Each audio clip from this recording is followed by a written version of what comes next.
Went to the police, nikawekwa kwa deportation list.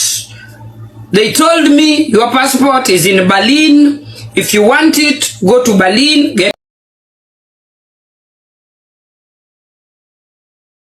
so guys, 8 months I met this Muzungu who took me as his own.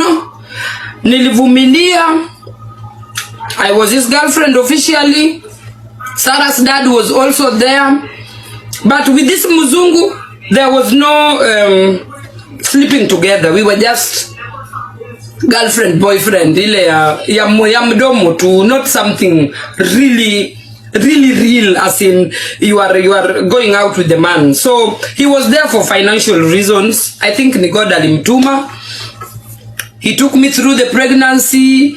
Sarah's dad took me through now 2 men are taking me through the same pregnancy. I came back to this village. I went to the police. Nikawekwa kwa deportation list. They told me your passport is in Berlin. If you want it, go to Berlin, get your passport.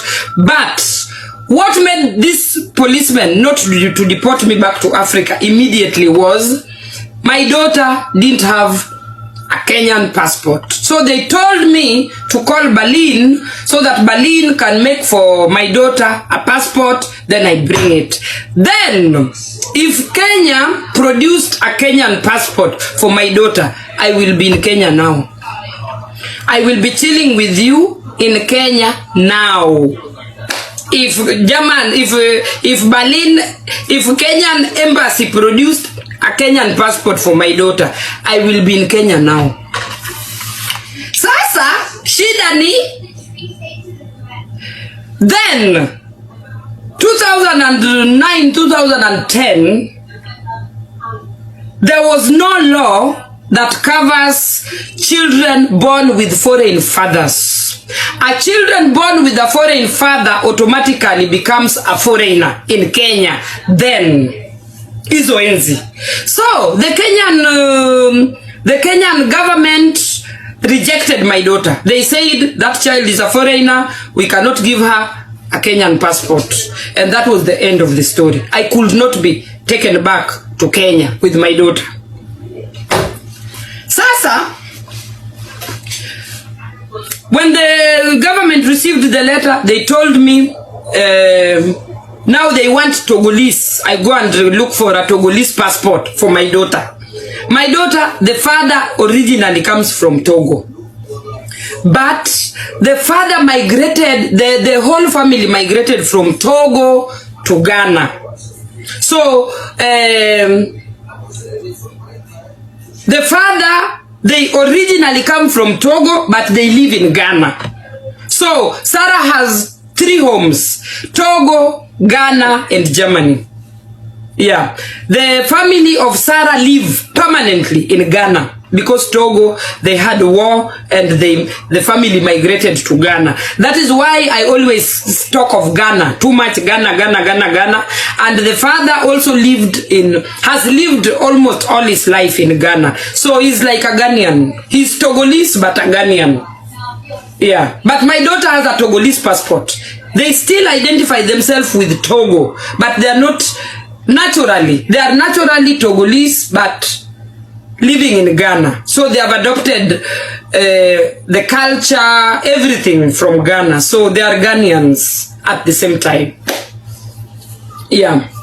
Maybe Sarah's dad is here. So I'm telling this story so that he can understand. Yeah? Why should I talk Swahili? Because it is a true story. Why you not talk Swahili? And the story is true.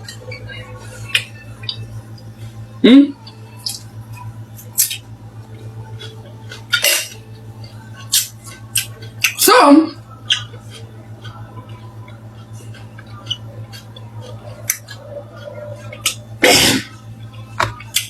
I stayed with Sarah's dad. It didn't go down well. We were having a lot of fights. Tulikuwa tunapigana sana. I had to move out with my daughter at 6 months. At 6 months, I landed in a Obdachlos, homeless people's home. There is a place where if you are homeless in Germany, you just go and they give you a room, they give you everything. You stay there until you find your way out. So I landed there with my daughter at 6 months. Because I had a daughter, I didn't stay there for long. I stayed there for like 2-3 days. Then they moved me to a safe, a place where women stay. They moved me to a different place with my daughter. And with that place, normally if you have a child, they will try their best to look for you your own place. So they looked for me my own place. Then, bado niko kwa deportation list. My status is not yet clear because the police, they are still looking for a way to take me back to Africa with my daughter. So ndio lawyer akaniambia, kama unataka kuishi kwa hii nchi, kama your time, how did I discover that I'm on deportation list when I was 9 months pregnant? And the lawyer said what I said to you today in the morning, and I had to do what I had to do to remain in Germany because there was no way I was going back to Kenya to my son Robin, and with another pregnancy it was going to be a mess. So luckily enough, Robin's dad, the lawyer told me Robin does not need a visa to come to Europe. My son Robin, the lawyer said, your son doesn't need a visa normally to come to Europe. Look for the dad, the goodness of staying in contact with your ex. Look for the dad, bring the dad here to Germany. Bring him to me, to my office. I looked for the dad came here to Europe. I took him to the lawyer told him, if you love this boy, take a plane, go back to Africa, sign for this boy. Only your signature is needed in Africa for my son to take a plane and come to Europe to me. Yes, my ex, the Swedish guy. Robin's dad is Swedish. So he akakubali, akakuja, tukaenda kwa lawyer akamwambie achukue ndege arudi Afrika, apige sahihi, akaenda akapiga sahihi, mtoto akapewa Swedish passport, akakuja Europe. Then I added 1 + 1 together, nikatafuta Mikael, I did the deed, then the family became big and intact and my life started from there. So when Robin came from Africa, Sarah amezaliwa, nishatafuta Mikael ako intact kwa tumbo, sasa niko sure of staying in Europe. This house nikatafutiwa na msamaria mwema from Caritas, hii nyumba.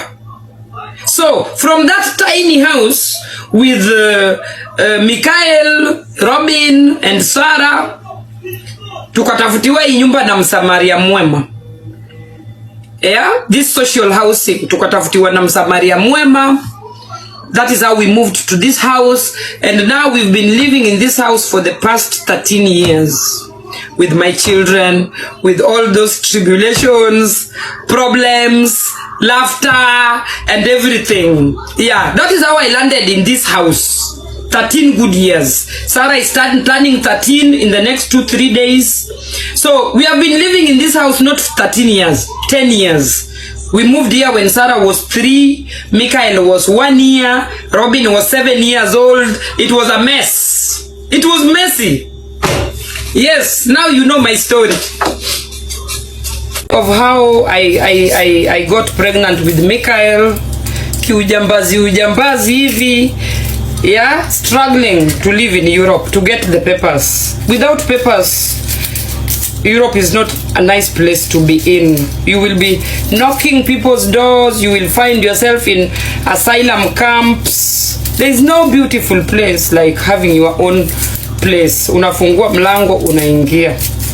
So because Sarah's birthday is just around the corner, I think it is high time I start telling the story of how I got pregnant with my daughter.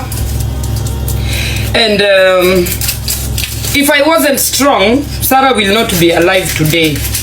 Because there is a lady I met in Frankfurt, a Kenyan, when I was homeless. I was knocking doors to doors to at least get a place to sleep, because I was on deportation list when I got pregnant with Sarah. The police wanted to deport me. I didn't have papers.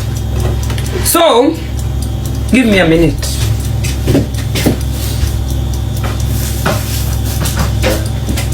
So how did I get pregnant with my daughter? Ule mzungu niliwambianga linioa for 1 week. Mimi nimewahi olewa 1 week hii Europe. Why the marriage didn't last? Mimi sipendi mtu mchafu. And it turned out that guy was very dirty. And he was alcoholic at the same time. He was drinking too much. Alikuwa akisha kunywa anatapika chini ya bed. Unajua mtu akitapika chini ya bed for so long, alafu hiyo uvundo, kama unataka kulala, hiyo uvundo inakuja inakugonga pa. Nilisema iwezi. Hata honeymoon nilikataa. Nilisema hata kama hii ndio desperation ya kupata papers in Europe, wacha ikae. The marriage was cancelled after 1 week. So after that 1 week, I had to check out of the mzungu's house.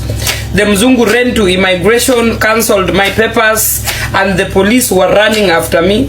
I was on the deportation list. No place to stay. I started walking around in the same village, in this village, hii village. Sijahama, niko tu hapa bado. So, nikawekwa deportation list. I had to come with plan B. Robin bado ako Kenya. Robin was around 5 years anateseka huko. This is why I'm against people leaving their children back at home with relatives. Kama huwezi beba mtoto kuja nayo Europe, kaa tu na yeye. Because you might be thinking your mom will be the most honest person or loving person to stay with your child. Na kuambia ukishatoka tu hivi, waanze kuona hizo pesa, then they just change. Their priority is no longer your children. Their priority is your money. Hiyo pesa unatuma. So I really discourage leaving children behind to come abroad to look for greener pastures for the sake of your kids. You are not sacrificing for your kids. You are sacrificing for your own family. And they are going to use you well. Some of you go even back to Africa and find their children dead.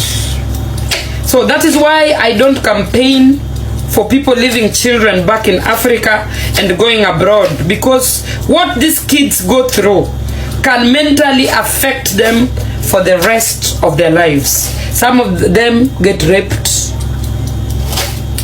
Some of them wanapigwa ile kichapo. My son has akona permanent alamas. Yeah, zile alikuwa natandikwa, you know, when somebody gets angry and puts his wrath on a young child, you know, and that is family doing that. So msitrust sana family kwa hii maneno ya kuacha watoto Kenya. You are running for greener pastures. I'm only talking about what happened to me.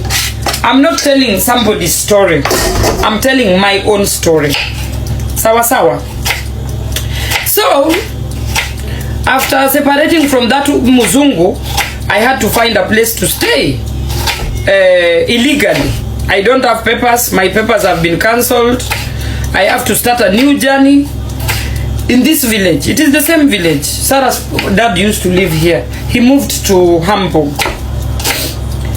Yeah, then I was going knocking doors looking for a place to sleep, because definitely you must sleep somewhere at the end of it all, after running away from your so-called husband. And hii story ni ndefu, lakini nitaikata short. The first man I moved to his house was a Ghanaian.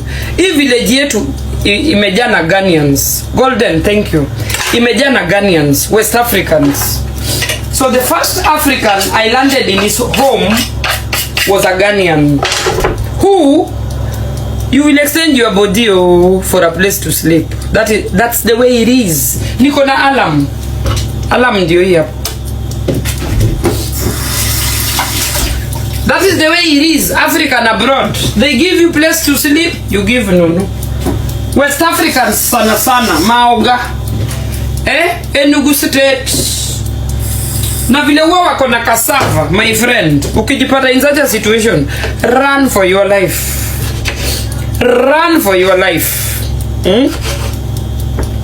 So I knocked doors. The first Ghanaian guy, I slept at his place. The first night, the second night, Nunu left.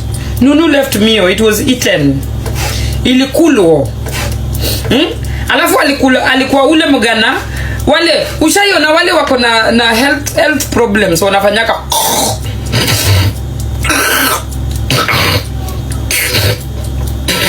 Ivo sayote.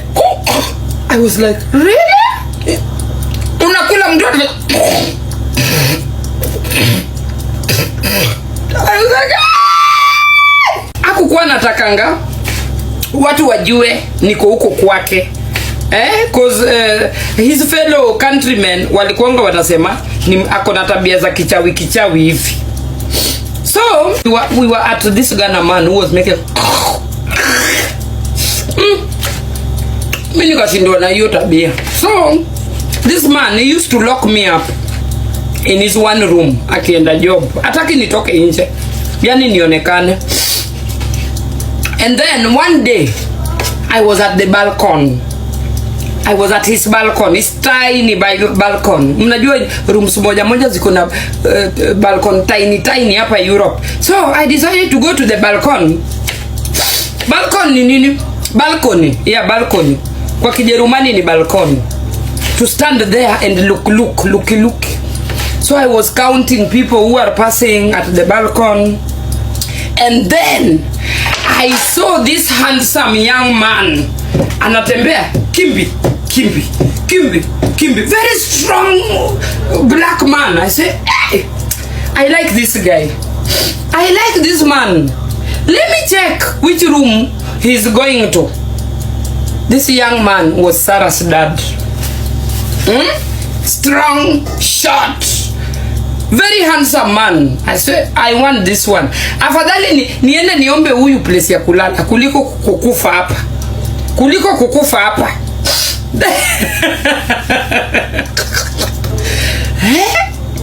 Then I excused myself. Nilikakuwa huyu mwingine only a week. Then I left. Then I went knocking again. Knocking the stairs. Walikuwa wanaishi kwa gorofa. Knocking. Then I found where Sarah's dad was. I found you mastered the Guinean. The doorbell by reading their names. Abdullahi, Osama, Enugu, Chioma. So I went and pressed Abdullahi.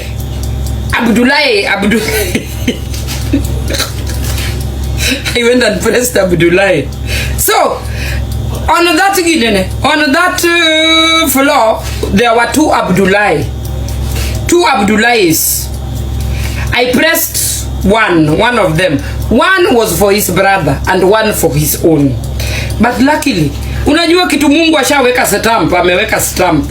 Luckily, I pressed the right one, the right doorbell. Sarah's dad. He opened. When he opened, he said, "Oh, come, second floor." I live second floor. Nyako, they don't have lift, stairs. I'll take you to that house where Sarah's dad used to stay.